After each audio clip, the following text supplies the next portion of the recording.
dipegang teguh.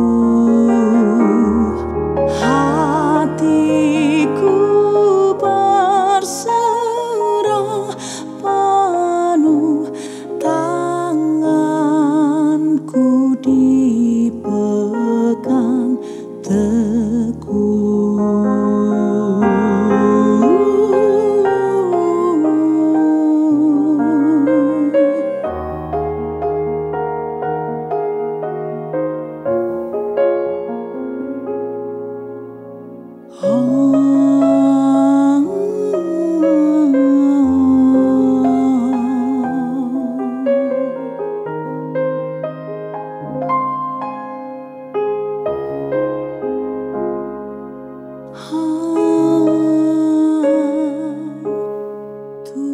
Tuhanlah yang membimbingku, tanganku dipegang teguh. Hatiku berserah penuh, tanganku dipegang teguh. Tuhanlah yang membimbingku, tanganku dipegang teguh. Hatiku berserah penuh, tanganku dipegang teguh. Tanganku dipegang teguh. Tanganku dipegang teguh.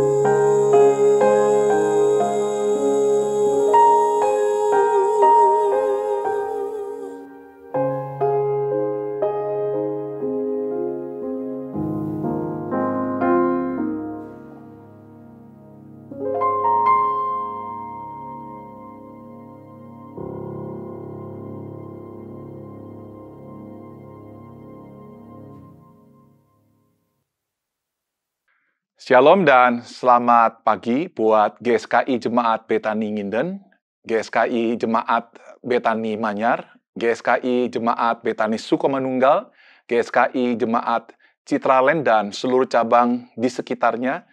Senang bisa berjumpa dengan jemaat sekalian melalui ibadah online di hari Minggu ini, tanggal 20 September tahun 2020. Doa saya dimanapun Anda berada, Anda selalu dipimpin, dijaga, dan diberkati oleh Tuhan. Saudaraku yang terkasih dalam Tuhan Yesus, di kesempatan kali ini saya akan menyampaikan satu firman Tuhan dengan sebuah tema, di manakah engkau? Teks saya ambil dalam Kejadian pasal 3, ayat 1 sampai dengan ayatnya yang ke-9, yang berbunyi demikian, adapun ular ialah yang paling cerdik dari segala binatang di darat yang dijadikan oleh Tuhan Allah. Ular itu berkata kepada perempuan itu, tentulah Allah berfirman, semua pohon dalam taman ini jangan kamu makan buahnya, bukan? Lalu sahut perempuan itu kepada ular itu, buah pohon-pohonan dalam taman ini boleh kami makan. Tetapi tentang buah pohon yang ada di tengah-tengah taman, Allah berfirman, jangan kamu makan ataupun raba buah itu, nanti kamu mati. Tetapi ular itu berkata kepada perempuan itu, sekali-kali kamu tidak akan mati. Tetapi Allah mengetahui bahwa pada waktu kamu memakannya, matamu akan terbuka, dan kamu akan menjadi seperti Allah, tahu tentang yang baik dan yang jahat. Perempuan itu melihat bahwa pohon itu baik untuk dimakan dan sedap kelihatannya. Lagi pula pohon itu menarik hati karena memberi pengertian. Lalu ia mengambil dari buahnya dan dimakannya dan diberikannya juga kepada suaminya yang bersama-sama dengan dia. Dan suaminya pun memakannya. Maka terbukalah mata mereka berdua dan mereka tahu bahwa mereka telanjang. Lalu mereka menyematkan daun pohon ara dan membuat cawat. Ketika mereka mendengar bunyi langkah Tuhan Allah yang berjalan-jalan dalam taman itu, pada waktu hari sejuk, bersembunyilah manusia dan istrinya terhadap Tuhan Allah di antara pohon-pohonan di dalam taman. Ayat 9, tetapi Tuhan Allah memanggil manusia itu dan berfirman kepadanya, "Di manakah engkau?" Sekali lagi saya akan ulangi lagi ayat yang ke-9. Tetapi Tuhan Allah memanggil manusia itu dan berfirman kepadanya, "Di manakah engkau?" Selamat dan berbahagia bagi saudara yang baca firman Tuhan, yang merenungkan, dan yang melakukan dalam kehidupan hari lepas hari. Sebelum kita mendengarkan firman Tuhan, mari bersama-sama kita berdoa. Bapa di surga, kami bersyukur untuk firman-Mu yang boleh kami baca. Dan hari ini kami ingin merenungkannya. Biarlah Roh Kudus bekerja di hati dan dalam pikiran kami. Biarlah Engkau mencerahkan pikiran hati kami dengan kebenaran-Mu. Sehingga kami penuh dengan pikiran Kristus. Kami perlu penuh dengan firman Allah. Sehingga kami dewasa di dalam Kristus. Sehingga kami boleh menjadi serupa dengan Kristus. Dan kami percaya Tuhan, di mana ada keserupaan dengan Kristus, di situ kerajaan-Mu hadir. Dan di mana kerajaan-Mu hadir, di situ kegelapan akan dikalahkan oleh terang. Yang putus asa akan memperoleh pengharapan.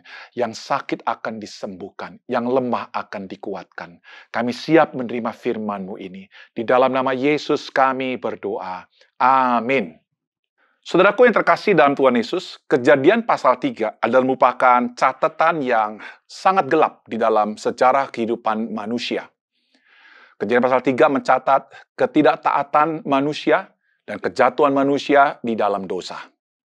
Saudaraku, memang kalau kita membaca sepintas lalu, memang kelihatannya itu adalah merupakan hal yang sangat gelap. Sebuah kondisi yang tidak punya pengharapan. Tapi saya ingin beritahu kepada saudara di dalam Kejadian pasal yang ketiga, di situ ada berita anugerah. Di situ ada kasih sayang Tuhan yang begitu nyata. Di situ ada perhatian Tuhan.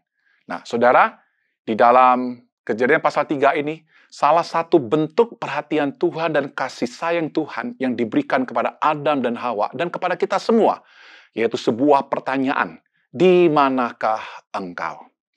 Saudaraku yang terkasih dalam Tuhan Yesus, ketika Tuhan bertanya, di manakah engkau? Pertanyaan ini bukan lagi sedang menunjuk bahwa Tuhan lagi main tak umpet sama Adam dan Hawa, seperti anak-anak kecil, saudaraku. Ketika Tuhan bertanya, di manakah engkau? Ini juga bukan menunjuk bahwa Tuhan tidak tahu di mana Adam berada atau Hawa berada. Sebab Tuhan itu Maha tahu. Kalau kita membaca di dalam Mazmur pasal 139, di situ firman Tuhan berkata, untuk pemimpin biduan, Mazmur Daud, Tuhan, Engkau menyelidiki dan mengenal aku. Engkau mengetahui kalau aku duduk atau berdiri. Engkau mengerti pikiranku dari jauh. Engkau memeriksa aku kalau aku berjalan dan berbaring. Segala jalan kau maklumi. Sebab sebelum lidahku mengeluarkan perkataan, sesungguhnya telah kau ketahui, ya Tuhan. Nah, saudaraku, kalau kita baca dalam ayat ini, jelas sekali bahwa Tuhan itu adalah Tuhan yang Maha Tahu. Jadi ketika Tuhan bertanya, di mana Adam, di manakah engkau? Itu bukan berarti Tuhan tidak tahu, saudaraku. Tuhan tahu. Kalau demikian, kalau Tuhan Maha tahu dan Tuhan tahu di mana Adam itu berada, kenapa Tuhan mesti bertanya, di manakah engkau? Nah, saudaraku, kita semua mesti memahami bahwa ketika Tuhan bertanya, ini merupakan sebuah pertanyaan retorika. Suatu pertanyaan yang lebih menekankan sikap dan perasaan dari si penanya daripada jawaban yang diperlukan. Dalam kasus Kejadian pasal 3 ayat yang ke-9, sebenarnya melalui pertanyaan ini, Tuhan lebih berminat untuk menyatakan sikap dan perasaannya kepada Adam dan Hawa ketimbang dari jawaban Adam dan Hawa.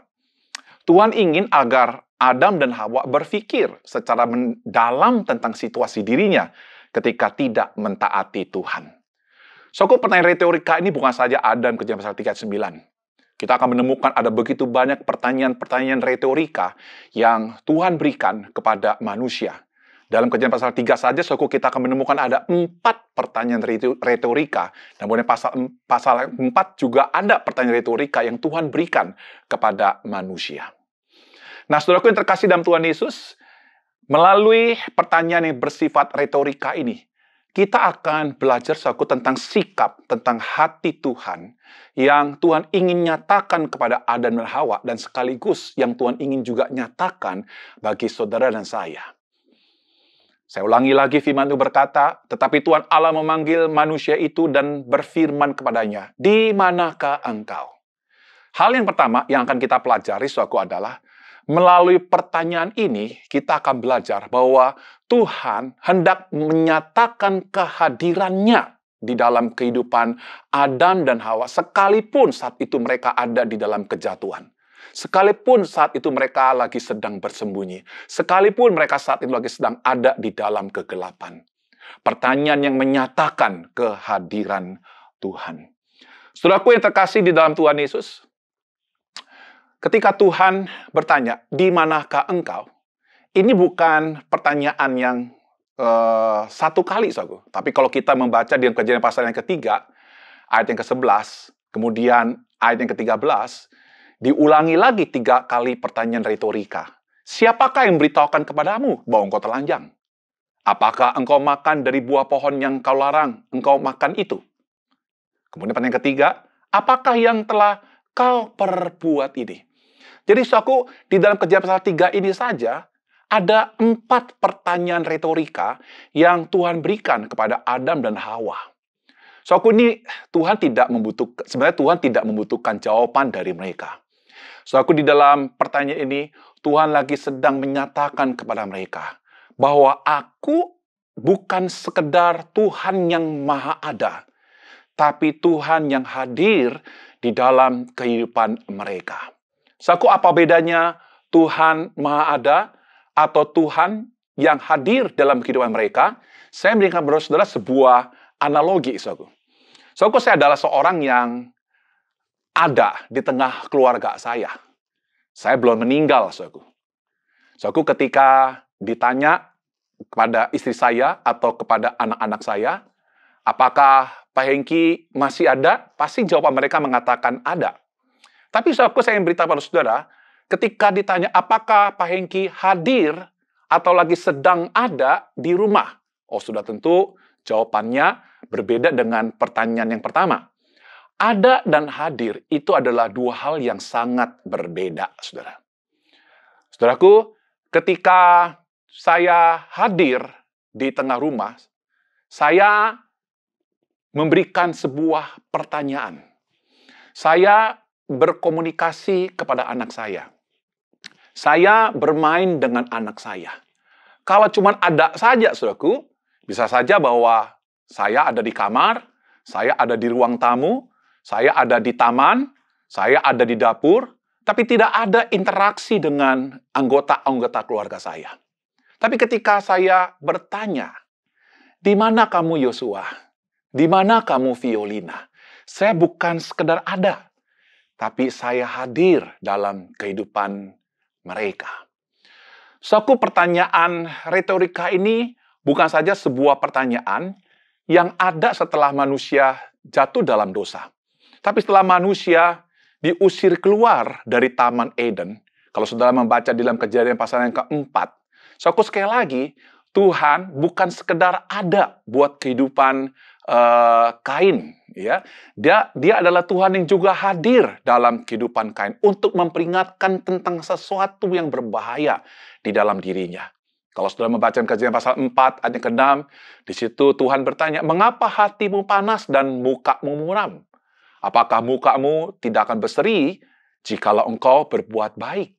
Saudaraku, di sini ada 2 pertanyaan yang mau mengingatkan tentang sesuatu yang berbahaya di dalam kehidupan Kain. Saudaraku, Tuhan bukan sekedar maha ada, tapi Dia hadir dalam kehidupan saudara dan saya. Dia adalah Tuhan yang selalu ingin dekat dengan kita. Allah yang kita sembah bukanlah pribadi yang jauh di sana, namun dekat. Bukanlah Tuhan yang di sana, namun diam di antara kita. Dia maha hadir, Dia maha ada, dan Dia juga maha hadir dalam hidup kita semua. Saudaraku yang terkasih dalam Tuhan Yesus, hari ini saya ingin tanya kepada saudara, di manakah engkau? Ini lagi sedang menunjukkan bahwa Tuhan kita ada di tengah-tengah kita. Dia tidak meninggalkan kita ketika kita jatuh dalam dosa. Dia tidak meninggalkan kita ketika kita lagi sedang menghadapi badai COVID. Dia lagi sedang tidak meninggalkan kita ketika kita lagi sedang putus asa. Dia lagi sedang tidak meninggalkan kita ketika kita lagi sedang menghadapi pergumulan-pergumulan yang sangat berat. Ketika Tuhan bertanya, di manakah engkau? Di situ Tuhan hadir. Di tengah kehidupan Adam, dan dia juga hadir di tengah kehidupan kita semua. Ini bagian pertama, saudaraku.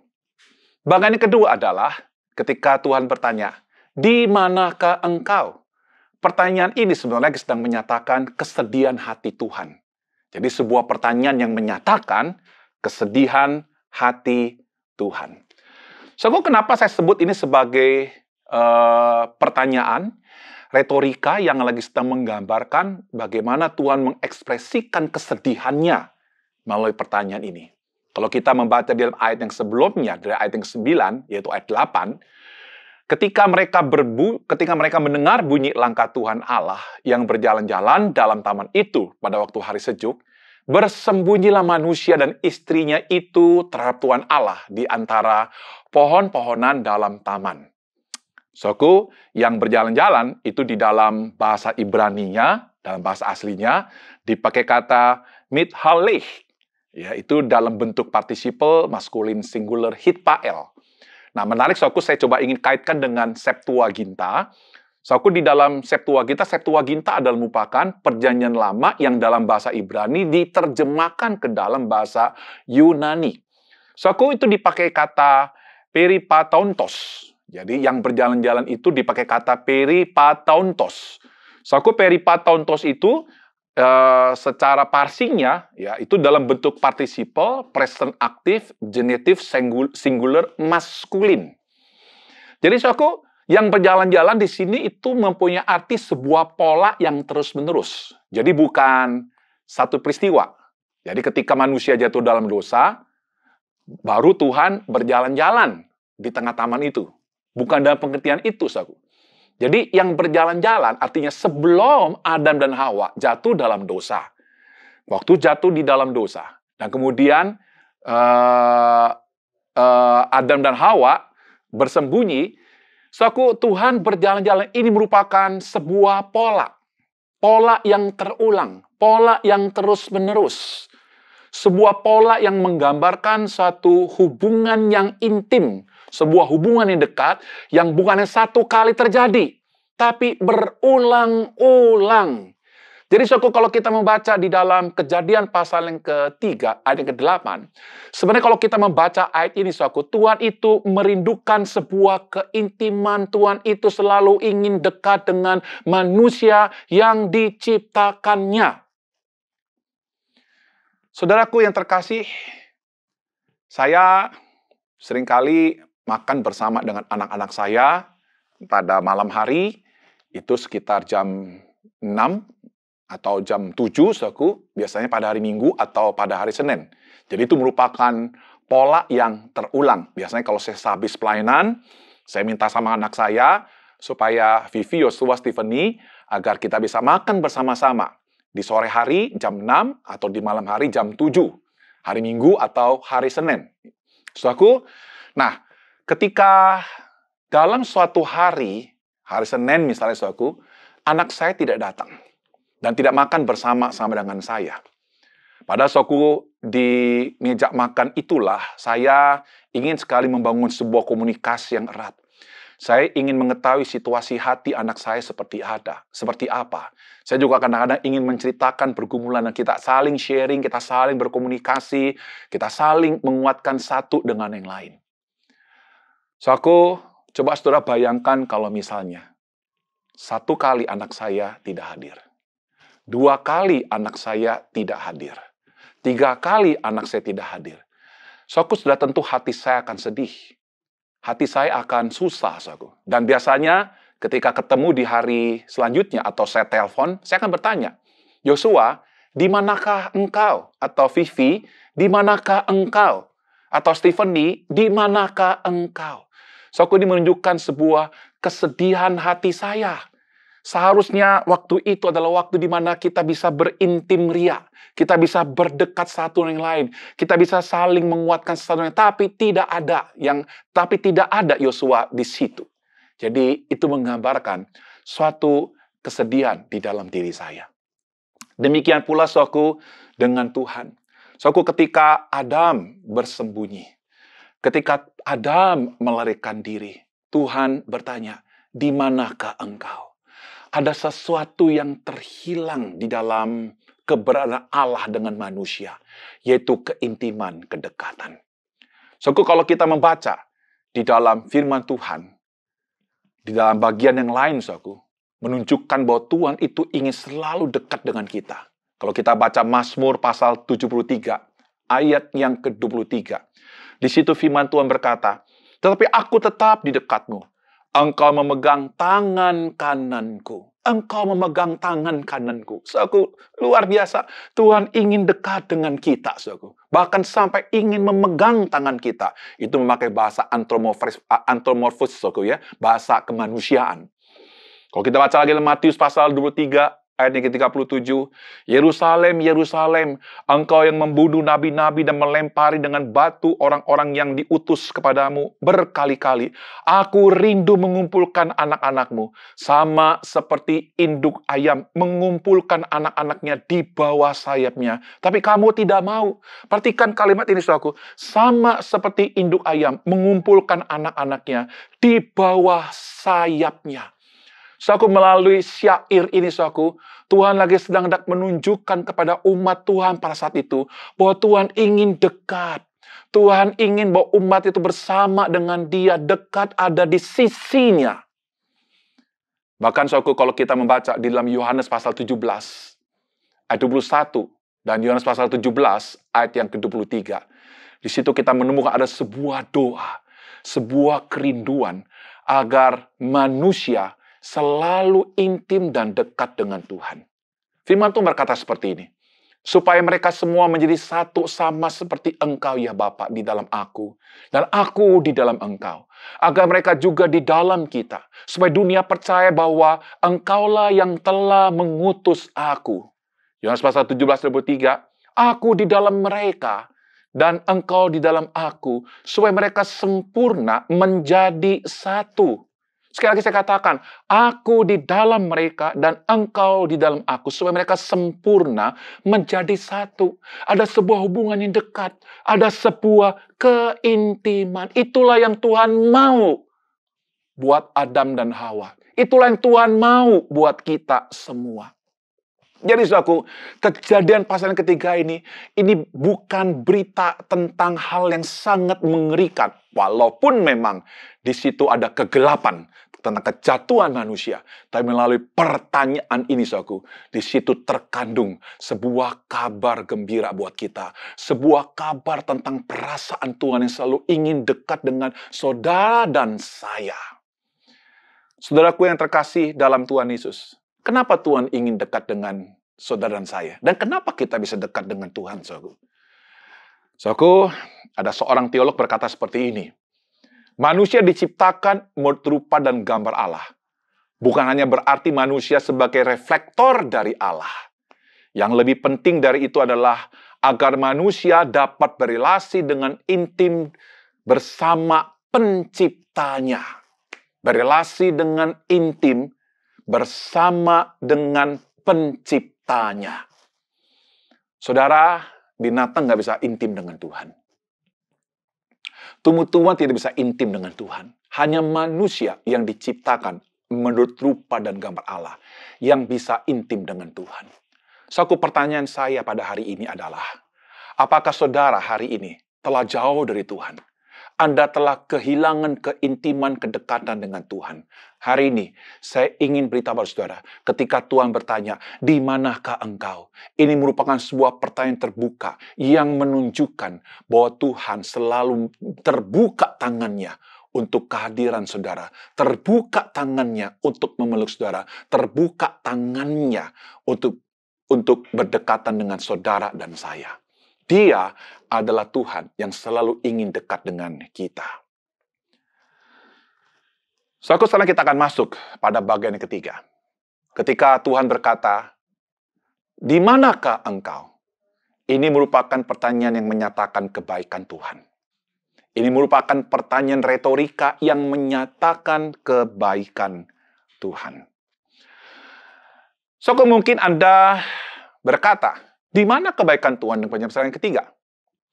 Bukan kalimat penjelasan ketiga di situ berbicara bagaimana Adam akhirnya harus menanggung konsekuensi dari dosa yang harus dia terima. Bagaimana si Adam itu harus mengalami pekerjaan yang penuh dengan keluh dan kesah. Bagaimana tanah itu penuh dengan semak, belukar, dan duri. Bagaimana Hawa itu harus melahirkan dengan sakit yang sangat amat luar biasa. Dan bagaimana akhirnya Adam dan Hawa diusir dari taman Eden itu. Bagaimana kita bisa mengatakan Kejadian pasal 3 itu berbicara tentang kebaikan Tuhan. Bagaimana kita bisa mengatakan pertanyaan di manakah engkau itu juga menekankan tentang kebaikan Tuhan. Saudara, saya ingin beritahu pada saudara, di dalam Kolose pasal 3 ayat 25, barang siapa berbuat kesalahan, ia akan menanggung kesalahannya itu. Karena Tuhan tidak memandang orang.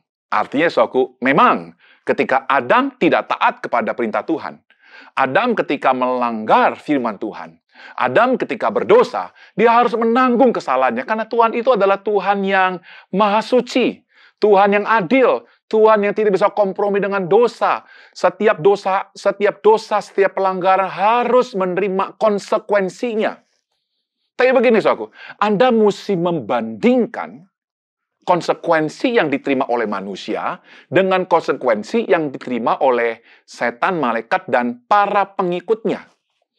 Saudaraku, kalau kita membaca di dalam Kejadian pasal 3 ayat yang 23, lalu Tuhan Allah mengusir dia dari Taman Eden supaya ia mengusahakan tanah dari mana ia diambil. Saudaraku, konsekuensi adalah mengusir.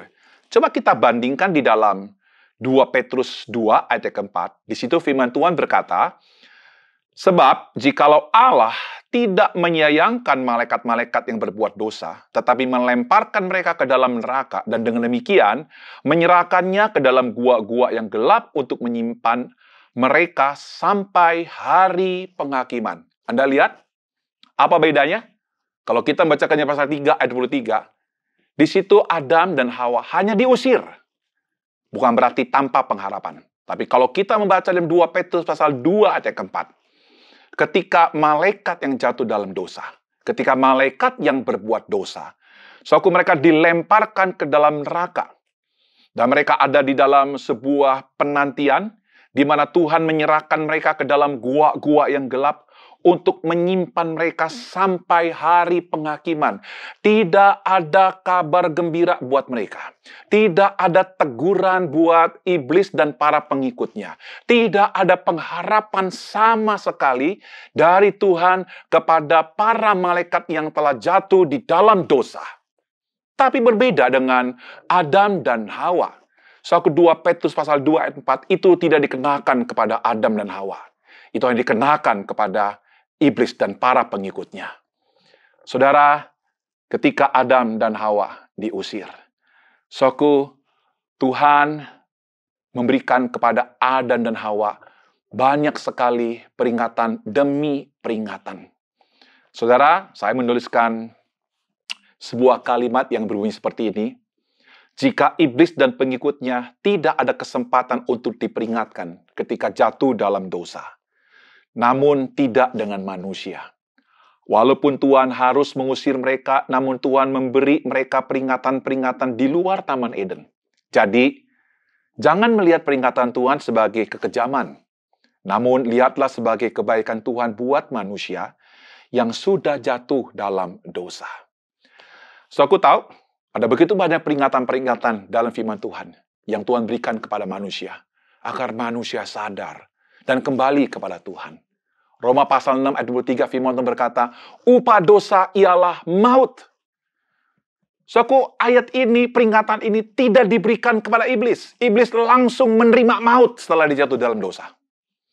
Kalau kita baca Galatia pasal 6 ayat ke-7, Allah tidak membiarkan diri dipermainkan, karena apa yang ditabur orang itu juga yang akan dituainya. Saudaraku, ayat ini tidak dikenakan kepada iblis, tapi dikenakan kepada manusia. Saudaraku, Tuhan berikan sebuah teguran. Artinya, sadarlah sebelum terlambat. Tapi kalau iblis ketika jatuh dalam dosa, sudah terlambat segala-galanya. Kalau kita baca Amsal pasal 29 ayat 1, firman Tuhan berkata, siapa yang bersih tegang leher, walaupun telah mendapatkan teguran, akan sekonyong-konyong diremukan tanpa dapat dipulihkan lagi. Ini merupakan teguran, saudaraku, yang tidak diberikan kepada iblis. Supaya manusia sadar, jangan ngeyel sama Tuhan. Ibrani pasal 9 ayat 27. Dan sama seperti manusia ditetapkan untuk mati hanya satu kali saja. Dan sesudah itu dihakimi. Saudara, selama kita masih bisa hidup sebelum kita masuk pada liang kubur, saya ingin beritahu saudara, masih ada harapan untuk kita bisa memperoleh hidup yang kekal. Masih ada harapan kita bisa bebas dari neraka yang sangat mengerikan itu. Kita masih bisa bebas, kita masih punya pengharapan untuk memiliki hidup yang kekal dan jauh dari maut. Saudaraku, ini merupakan sebuah kebaikan Tuhan yang Tuhan berikan kepada Adam dan Hawa, dan yang Tuhan juga berikan kepada saudara dan saya. Saudaraku, hari ini, kalau Anda mendengarkan teguran dari saya, dimanapun kau berada, hari ini atau hari-hari sebelumnya atau hari yang akan datang ketika Anda bersaat teduh, ketika Anda membaca Alkitab, ketika Anda mendengarkan radio Betani FM, ketika Anda mendengarkan firman Tuhan, atau ketika hati nuranimu menegur saudara, perhatikan baik-baik, bukan Tuhan itu keras sama saudara, bukan Tuhan itu kejam dengan saudara, tapi Dia lagi sedang menyatakan kebaikannya kepada kita, agar kita sadar bahwa kita sudah jauh dari Tuhan. Masih ada kesempatan untuk kita bisa diselamatkan. Masih ada kesempatan untuk kita bisa memperoleh hidup yang kekal. Saudaraku, hari ini, di manakah engkau? Ini merupakan sebuah pertanyaan yang menunjukkan kebaikan Tuhan buat kita semua. Saudaraku, bagian yang ketiga, bagian yang keempat, saudaraku, maksud saya, ini pertanyaan yang sangat penting, dan ini merupakan sebuah mahkota dari kitab suci. Sebab saudaraku, seluruh tulisan kitab suci, seluruh firman Allah hanya membicarakan satu pribadi yang diutus oleh Bapa, yaitu Yesus Kristus. Saudaraku, ketika Tuhan bertanya, di manakah engkau? Ini merupakan sebuah pertanyaan retorika, sebuah pertanyaan yang menyatakan kasih Tuhan. Sebuah pertanyaan yang menyatakan Injil Yesus Kristus buat kita semua. Saudaraku, pertanyaan di manakah engkau? Itu mempunyai arti apa, saudaraku? Ini mempunyai arti bahwa Allah mengasihi saudara dan saya. Kasih Allah itu bukan kasih yang bersifat sentimental, saudaraku. Kasih Allah itu bukan sekedar satu semangat. Kasih Allah itu bukan sekedar sebuah rencana. Kasih Allah itu adalah sebuah kasih yang membuat akhirnya Allah itu bertindak. Allah itu bergerak untuk mencari saudara. Kalau kita membaca di dalam Lukas pasal 19 ayat yang ke-10, di situ firman Tuhan berkata, sebab anak manusia itu adalah Yesus, datang untuk mencari dan menyelamatkan yang terhilang. Lukas pasal 19 ayat yang ke-10. Saudara, Dia mencari saudara dan saya yang hari ini terhilang, yang hari ini jauh dari Tuhan. Pertanyaannya, saudaraku, kenapa Allah mesti mencari manusia? Kenapa Yesus mesti datang dan diam di antara manusia untuk mencari saudara dan saya? Karena firman Tuhan di dalam Roma pasal 3 ayat 10 sampai ayat yang ke-11, di situ firman Tuhan berkata, seperti ada tertulis, tidak ada seorang pun yang mencari Allah. Saya ulangi sekali lagi, saudaraku, seperti ada tertulis, tidak ada seorang pun yang mencari Allah. Saudaraku, saya tidak peduli Anda punya agama apa. Saya tidak peduli, saudaraku, Anda lagi sedang melakukan perbuatan baik yang seperti apa. Saya tidak peduli, saudaraku, jabatan Anda di tengah-tengah masyarakat, apakah terhormat, apakah tidak terhormat. Saya tidak peduli, saudaraku, Apakah Anda saat ini lagi sedang menjadi seseorang yang begitu saleh? Saya tidak peduli, saudaraku. Tapi Alkitab berkata kepada kita bahwa orang yang seperti ini, atau kita semua, saudaraku, sebenarnya dalam kondisi yang lagi sedang tidak mencari Allah. Saudaraku, jangan kita berpikir bahwa orang yang berbuat baik adalah sebuah bukti bahwa orang itu lagi sedang mencari Allah. Berbuat baik itu, saudaraku, tidak tentu menunjukkan bahwa orang itu lagi sedang mencari Allah. Saudaraku, orang ateis pun berbuat baik, saudaraku. Apakah orang ateis yang berbuat baik itu dia lagi sedang mencari Allah? Oh, tidak, saudaraku. Itu merupakan sebuah sikap altruisnya atau sifat moralitasnya yang memang manusia bisa berbuat baik. Saudara, tapi begini, orang yang sudah ditemukan oleh Allah, orang yang sudah ada di dalam Yesus, firman Tuhan berkata, dia diciptakan menjadi ciptaan yang baru, diciptakan dalam Yesus Kristus untuk melakukan pekerjaan baik yang direncanakan oleh Allah sebelumnya. Saudaraku, ini merupakan sebuah pertanyaan yang terus-menerus dikenakan kau saudara, yaitu, di manakah engkau? Menarik sekali, saudaraku, kalau kita membaca di dalam bahasa asli, di manakah engkau, khususnya terjemahan Septuaginta, bahasa Yunani di dalam Perjanjian Lama, di manakah engkau, poi, itu di dalam bentuk adverb, second singular, present active, indikatif. Jadi ini merupakan sebuah pertanyaan yang bukan berlaku hanya pada masa itu, yaitu ketika Adam dan Hawa jatuh di dalam dosa. Pertanyaan ini, saudaraku, adalah sebuah pertanyaan yang masih berlangsung sampai sekarang. Karena itu dipakai kata present, aktif, indikatif. Ya, jadi merupakan sebuah pertanyaan yang masih berlangsung, yang masih berarti, yang masih penting buat zaman sekarang. Saudaraku, hari ini, di manakah Anda? Di tempat narkoba, Tuhan lagi bertanya, di manakah engkau? Pertanyaan ini berlaku untuk saudara yang ada di tempat narkoba, yang ada di tempat kekerasan, yang ada di tempat judi, yang ada di tempat pelacuran, yang bahkan ada di tempat kebaikan, yang bahkan juga ada di tempat ibadah. Hari ini, saudaraku, kalau Anda mendengarkan sebuah pertanyaan, di manakah engkau? Tuhan lagi sedang mencari saudara. Saudaraku, tahukah, Tuhan mencari saudara sampai dia harus datang ke dalam dunia. Dan dia mencari saudara sampai berdarah-darah. Saudara, kematian Kristus di atas kayu salib itu merupakan sebuah pencarian yang sangat maksimal buat saudara dan saya. Kayu salib adalah merupakan sebuah bukti kasih Allah yang bertindak buat kita semua. Kayu salib adalah merupakan sebuah hadiah yang Tuhan berikan kepada kita sebagai orang yang berdosa. Dia mencari kita berdarah-darah di atas kayu salib. Karena dengan darahnya, saudara diselamatkan. Tanpa kayu salib, tidak ada keselamatan. Tanpa kayu salib, tidak akan penemuan dari Tuhan kepada manusia. Saya berdoa, saudaraku, biarlah kita semua pada hari ini diberkati oleh Tuhan. Amin. Kita berdoa, saudara. Bapa di surga, kami bersyukur untuk firman Tuhan yang boleh hari ini kami dengar. Kami bersyukur, Tuhan, ketika firman Tuhan berkata, di manakah engkau? Ini merupakan sebuah pertanyaan yang sangat penting. Ini bukan pertanyaan yang sebenarnya, bukan pertanyaan yang menakutkan. Tapi sebuah pertanyaan yang mengandung berita anugerah.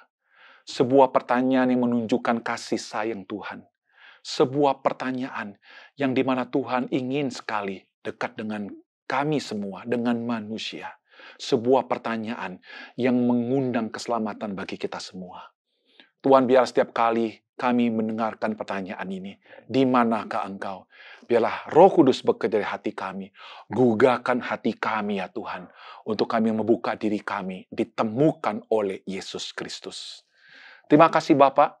Inilah doa kami. Di dalam nama Yesus Kristus, Tuhan dan Juru Selamat kami berdoa. Amin.